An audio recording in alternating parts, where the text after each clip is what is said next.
Okay, third grade, I'm going to show you guys how to do how to correct the double negatives again because it's going to be on the test tomorrow. So it's very important that you understand this lesson before the test.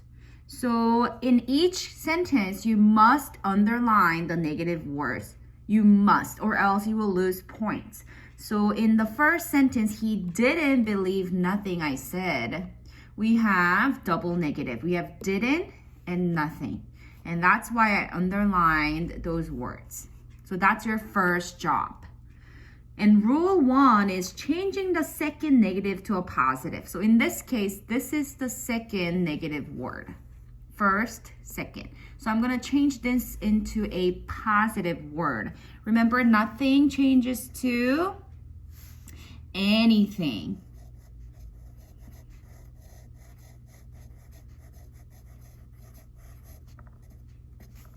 But the first part just stays the same, right? So it says he didn't believe anything I said. That's the corrected sentence. Okay, so for the rule number 2 is Mark hadn't never owned a dog. Again, before you fix anything, you must underline the negative words. And in this sentence, we have hadn't. Never. So underline hadn't and never.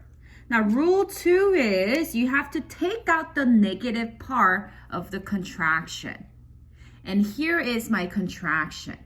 So that means you have to take that negative part out of the sentence, and now that sentence becomes Mark had, because I took that nt out, never owned a dog. Mark had never owned a dog. Now we only have one negative. Okay, that's rule 2. Now go to rule 3. So we have a sentence that says the fisherman didn't catch no fish. Remember I said you have to underline the negative words before you move on. Do not do anything until you have your negatives underlined. So we have didn't and no. That's your first step. Didn't and no. And rule 3 is a little tricky. It wants you to completely remove the first negative word. So in this case, my first negative word is didn't. It wants me to take it away. Bye-bye, didn't. I don't need you anymore. So let's go ahead and write the sentence without didn't. The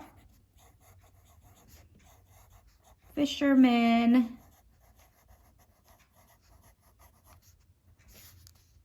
catch no fish. So now I don't have that didn't. But look, third grade, I still have a problem. Because the original sentence, the sentence is in the past tense. But now my main verb is not in the past tense. It's in the present tense. So now this is what it means by a verb change. I'm changing my verb to make it into a correct tense. So to make the catch into a past tense, it becomes caught. Because that's the past tense. So make sure to look at your helping verb and see if it's a present tense, future tense, or past tense to decide to change your main verb. Okay? Alrighty, third grade.